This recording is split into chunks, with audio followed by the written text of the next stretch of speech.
Oh, and welcome back. What a lovely way for the kids to spend some time. Adorable there, the Teddy Bears picnic. Now, I'm joined next by Helen Burke from the Swift Conservation Organisation. Tell me a little bit about yourselves and what you do, Helen.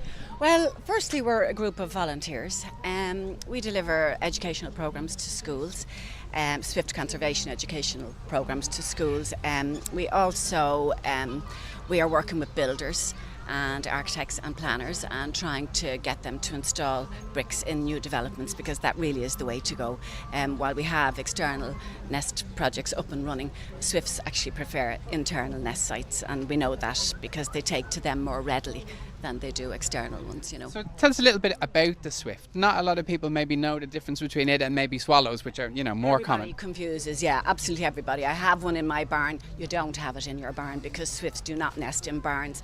Swifts, spend their entire lifetime on the wing. You'll never see a Swift on an overhead wire or nesting on a tree or a branch or anything like that. Swifts cannot land. Swifts don't have legs. They have tiny little claws. They're very bat-like, actually. So they spend their entire lifetime on the wing. They eat, they sleep, they mate on the wing. And the only time that they ever land is to breed. And the problem with Swifts now is that more and more they're running out of places to land because we are sealing up our buildings. We're obsessed with, this egg grading on our houses and all the rest of it. So literally we're locking Swifts out of our buildings. We're locking them out of our cities, actually. They have nowhere to land.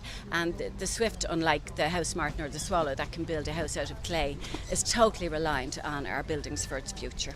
And you said they're amazing birds, really. When the more you learn about them, the more interesting. You said they sleep on the wing. I believe they fly quite high up and shut off half of their brain. They shut off half of their brain, and they have, as Eric Dempsey says when he's giving talks, when you have that dream and you think you're falling, and you go, oh my God. Well, Swifts have that dream every single night because they start to fall and then they wake up and they go back up again and they come down and back up again and down. So they literally think they're falling every night. But yeah, they're incredible birds, absolutely incredible birds. Incredibly aerial, I think, from the time they leave the nest. Initially, did they spend 2 years without ever touching the ground again? 3 years, actually, yeah. The young Swifts that are about to fledge, usually around the second week in August, they will fly to Africa. They are totally independent. From the minute they leave the nest, they are totally independent of their parents, and they will make their way to Africa, and they will remain in the air for the first 3 years of their life without ever landing, and then they will come back to the very place that they were born, and in search of a bit of property, so to speak, really. And that's what they do. When you put up boxes, you play the attraction calls to attract them into the colony, and refer to them as bangers, because they literally, young Swifts that are looking for a place to nest, they go up and they bang against the opening of the box. And it's a bit like when you were a child and you played that game, Knock a Dolly, and you knocked on the door to see. They are actually knocking to see, is there anyone in there, or is there a chance that I can move in and nest in here? They're just incredible. Yeah, I think we used to call them knickknacks, but yeah.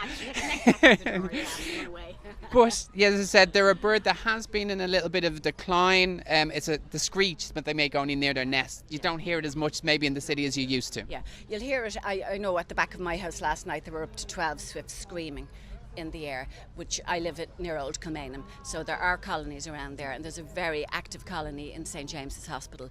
Now, we have been working very closely with St James's Hospital, and I have to say they've been fantastic.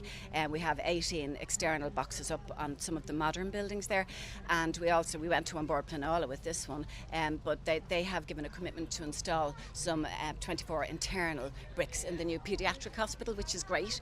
So that's the way to go. If we can convince builders and planners to do that, it's such a simple thing to do because they're so easy to protect. Absolutely. And just how does anybody get in contact with you really quickly? They can get in contact with me, Helen Burke at dublincity.ie, or my phone number, which I could leave with yourselves. Perfect. Yeah, Listen, thanks a million for that, Helen.